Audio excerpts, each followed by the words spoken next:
دارالعلوم دیوبند کے موقر استاذ محترم اور رابطہ مدارس عربیہ دارالعلوم دیوبند کے ناظم عمومی حضرت مولانا شوکت علی صاحب قاسمی رستوی دامت برکاتہم سے تشریف لائیں اور اظہار خیال فرمائیں۔ نحمدہ و نصلی علی رسولہ الکریم، اما بعد، وقد قال النبی صلی اللہ علیہ وسلم اذکروا محاسن موتاکم وکفوا عن مساویہم، رواہ الترمذی۔ جان کر من جملہ خاصان میخانہ مجھے، جان کر من جملہ خاصان میخانہ مجھے، مدتوں رویا کریں گے جام پیمانہ مجھے۔ حضرت صدر محترم، حضرات علماء کرام، بزرگان ملت، آج کا یہ اجلاس جیسا کہ آپ حضرات کے علم میں ہے، دارالعلوم دیوبند اور جمعیت علماء ہند کی دو نہایت ہی عظیم شخصیات کے سانحہ اتحاد کے موقع پر تعزیت کے سلسلے میں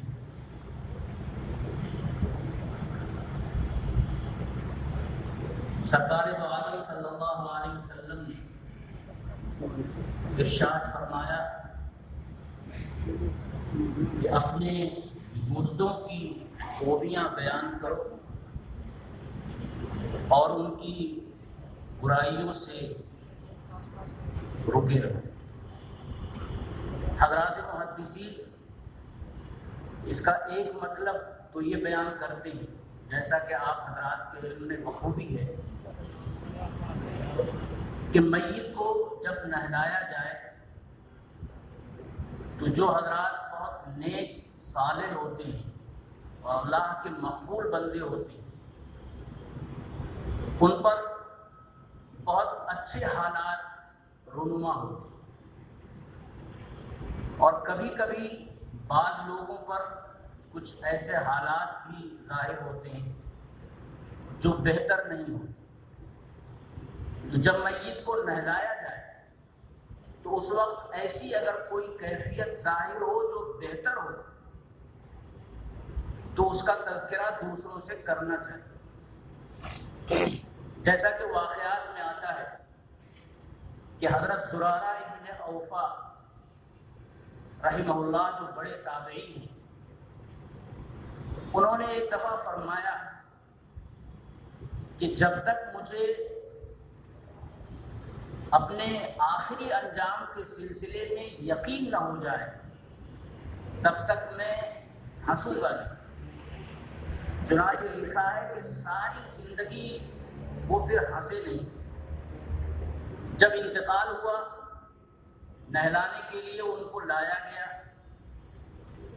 تو کھلکھلا کر ہنسنا شروع کیا، اور جب تک نہلاتے رہے وہ ہنستے رہے۔ جب ان کو کفن پہنایا گیا تو ہنسنا بند ہوا۔ تو یہ ایک بڑی اچھی علامت ہے، اس کو بیان کرنا چاہیے، چونکہ چنانچہ بیان کیا گیا ہے اسے۔ لیکن کبھی کبھی بعض لوگوں پر کچھ دوسرے حالات بھی آتے ہیں، کبھی چہرہ سیاہ ہو جاتا ہے، کبھی قبلے کی طرف سے رخ ہٹ جاتا ہے، کبھی اور کوئی بری کیفیت ظاہر ہوتی ہے، تو حدیث میں منع کیا گیا ہے کہ اس کو بیان نہ کیا جائے۔ دوسرا مطلب یہ ہے کہ حدیث عام ہے، مردوں اور انتقال کرنے والوں کا تذکرہ اچھائی ہی سے کرنا چاہیے، ان کی خرابیوں کا تذکرہ نہیں ہونا چاہیے۔ اس کی وجہ بھی حدیث پاک میں بیان کی گئی۔ چنانچہ حضرت انس رضی اللہ عنہ کی روایت ہے کہ مروا بجنازۃ فاثنوا علیہا خیرا، وقال النبي صلى الله عليه وسلم وجبت ثم مروا بأخرى فأثنوا عليها شرا فقال وجبت وقال عمر رضي الله عنه ما وجبت فقال هذا أثنيتم عليه خيرا فوجبت له الجنة وهذا أثنيتم عليه شرا فوجبت له النار انتم شہداء اللہ فی الارض. تو انتقال کرنے والوں کی زندگی کے اچھے پہلوؤں کو، ان کے محاسن اور خوبیوں کو بیان کرنا، یہ ان کے لیے شہادت. ایک جنازہ نبی اکرم صلی اللہ علیہ وسلم کے پاس سے گزرا، صحابہ کرام نے اس کی تعریف کی. آپ نے فرمایا واجب ہو گئی. پھر دوسرا جنازہ گزرا، لوگوں نے اس کی برائی کی. آپ نے فرمایا واجب ہو گئی. حضرت عمر رضی اللہ عنہ نے فرمایا کہ کیا چیز واجب ہو گئی؟ سرکار دو عالم صلی اللہ علیہ وسلم نے فرمایا کہ پہلا جنازہ گزرا تو تم نے اس کی تعریف کی تو اس کے لیے جنت واجب ہو گئی. دوسرا جنازہ گزرا تو اس کی خرابی بیان کی گئی تو اس کے لیے جہنم واجب کی گئی. انتم شہداء اللہ فی الارض، تم روئے زمین میں اللہ کے گواہ. تو زبان خلق کو نقار خدا سمجھو. اس لیے انتقال کرنے والے حضرات کی زندگیوں کے محاسن کو بیان کرنا چاہیے، تاکہ وہ محاسن ہم خود اپنے اندر پیدا کرنے کی کوشش کریں. اور اگر کوئی منفی بات معلوم ہو تو اس کا تذکرہ نہیں کرنا چاہیے.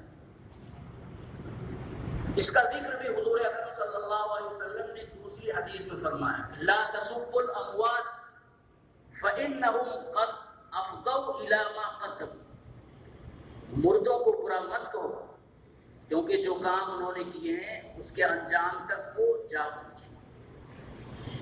تو اس حدیث کے پیش نظر انتقال کرنے والے حضرات کے لیے یہ تعزیت کی نشست منعقد کی جاتی ہے تاکہ ان کے محاسن، کمالات، خصائص، امتیازات اور ان کی شخصیت کے مختلف اچھے پہلوؤں کا ذکر کیا جائے اور ہم ان چیزوں کو اپنے لیے اسوہ اور نمونہ بنائیں. حضرت مولانا ریاست علی صاحب علیہ الرحمہ کی شخصیت حشد پہل تھی، بڑی خوبیوں کے مالک تھی.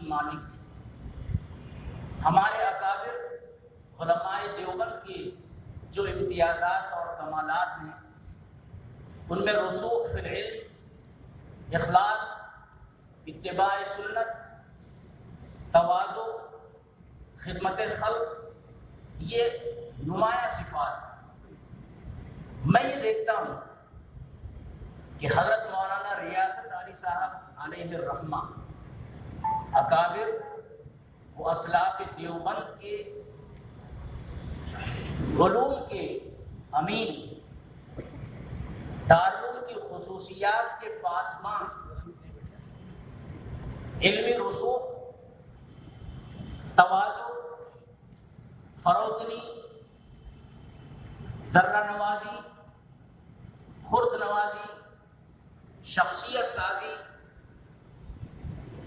اور نفع رسانی، ان امور میں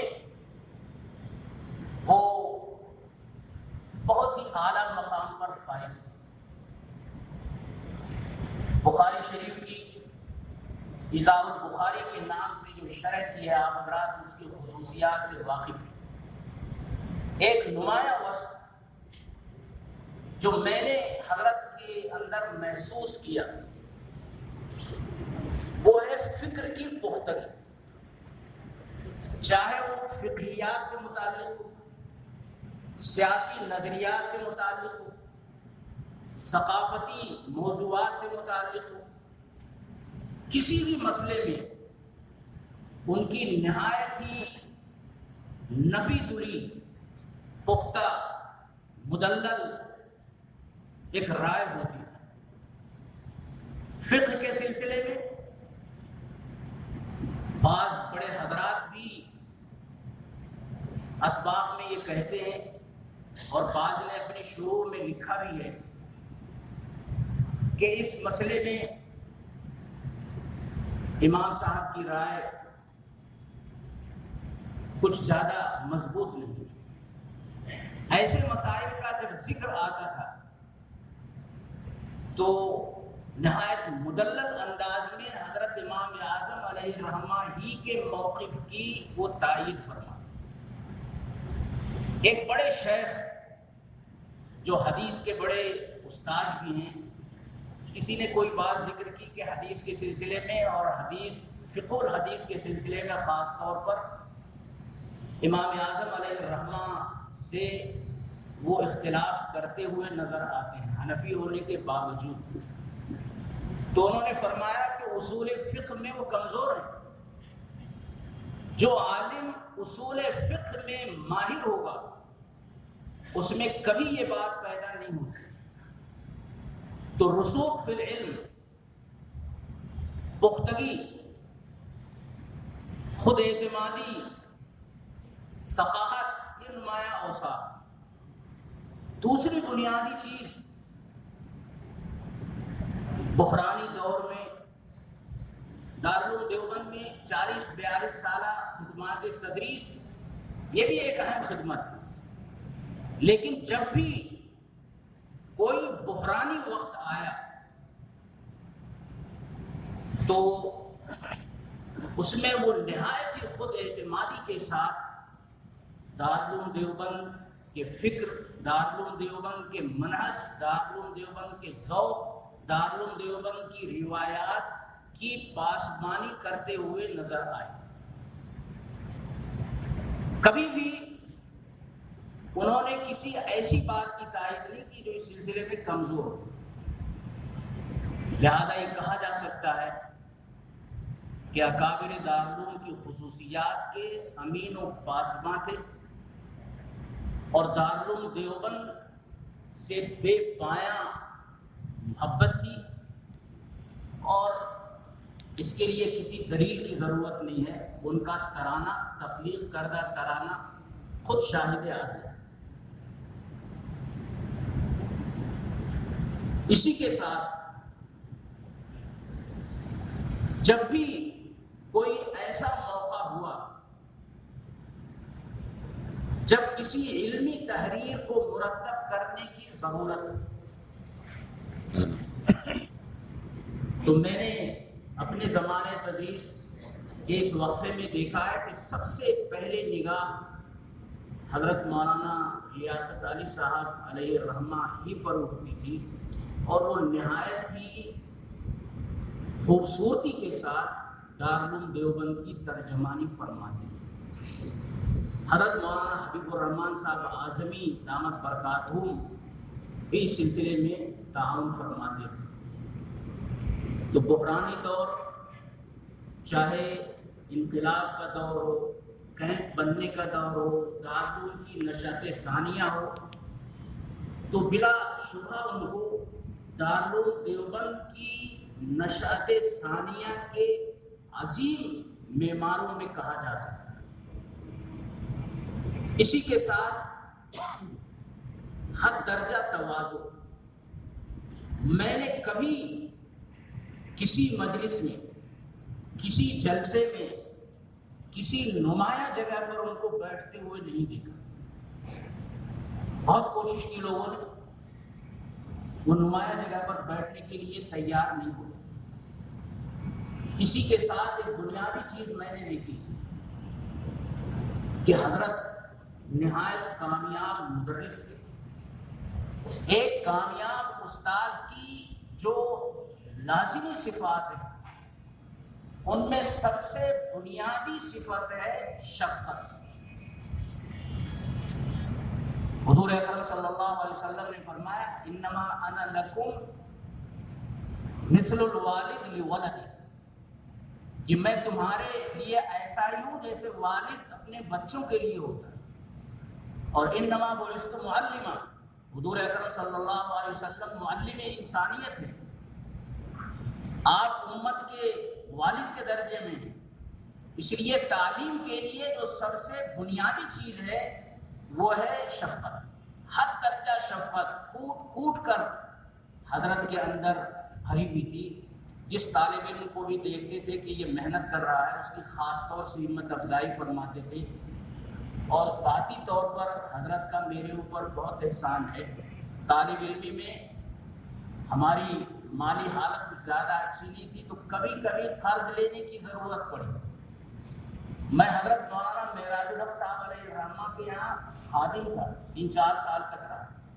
حضرت مولانا وحید السماء صاحب علیہ الرحمہ سے بے پناہ لگا، اور روزانہ ہم دن میں ایک دفعہ ضرور حضرت کے یہاں جاتے تھے، لیکن قرض اگر میں ان 2 حضرات سے مانگتا تو فوراً لے گئے، مگر ان سے ہمت نہیں ہوئی، اور حضرت مولانا کی شفقت کی وجہ سے، حد درجہ شفقت کی وجہ سے مجھے یاد ہے طالب علم میں 2 دفعہ ہم نے حضرت سے قرض لیا، ایک دفعہ 35 روپے اور ایک دفعہ اسی طرح فوراً نکال کے دی، اور میں دیکھتا تھا طلبہ کی اور بھی مدد کرتے تھے۔ پھر دارالعلوم میں جب کیمپ لگا تو حضرت مولانا وحید السماء صاحب علیہ الرحمہ اور حضرت مولانا ریاست علی صاحب اور دوسرے حضرات کے مشورے سے جو طلبہ منتہی تھے ان کو بھی ابتدائی کتابیں پڑھانے کے لیے رکھا، اس میں بھی تھا۔ اس کے بعد دوبارہ دارالعلوم میں حاضری حضرت مولانا ہی کی برکت سے، یہ مجلس میں حضرت نے میرا نام خود پیش کیا، اس کے بعد دارالعلوم میں حاضری۔ تو نمایاں صفات اور طلبہ کی تربیت، ان کی ذہن سازی، مسلک دیوبند کے سلسلے میں پختگی پیدا کرنا، اور علمی اور ادبی سرپرستی فرمانا۔ وہ چاہتے تھے کہ طالب علم کچھ نہ کچھ بن جائے، لکھنے کی ہمت افزائی کرتے تھے، اور کبھی کوئی موقع ہوا تو بے پناہ ہمت افزائی کے لیے کبھی تعریفی کلمات بھی شاگردوں کے لیے کہتے۔ تو میں نے یہ دیکھا کہ سارے اساتذہ ہمارے باکمال ہیں، الگ الگ خصوصیات کے حامل ہیں، ہر گلیرا رنگ و بوئے دیگرس، لیکن حضرت مولانا میں جو نمایاں شفقت ہے وہ حد درجہ تھی، اور شعر و ادب کا جو ذوق ہے اس سے تو آپ حضرات واقف ہیں۔ ایسی نشستوں کا مقصد یہی ہوتا ہے کہ ہم ان کے کمالات اور خوبیوں میں جو چیزیں قرآن اور سنت کے مطابق ہوں ہم ان کی پیروی کریں۔ اسی لیے جلسہ تعزیت منعقد کیا جاتا ہے، اور سب سے بڑا ان کے لیے بڑی تعریف یا بڑا اعتراف ان کی خدمات کا یہ ہے کہ ان خصوصیات، ان کمالات، ان محاسن کو ہم اپنے اندر پیدا کریں، اور جن جن چیزوں کی طرف وہ توجہ دلایا کرتے تھے اس جانب ہم متوجہ رہیں۔